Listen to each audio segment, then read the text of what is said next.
Paano nga ba mag-download ng video sa Facebook? I-open lang ang Facebook. Punta lang sa video. Then click the three dot.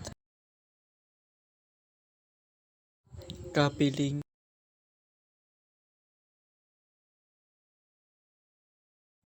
At pagkatapos punta lang sa Chrome. At pindutin ang red mark. At yan yung video na nais nating i-download. For example.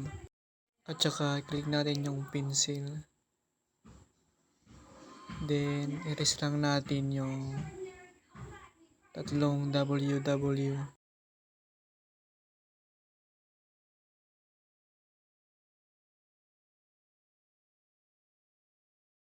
Then palitan natin ng MBC.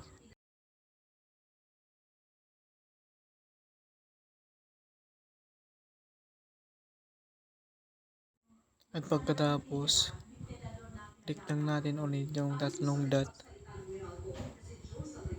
Then download. Then click the details. At yan, downloading na siya.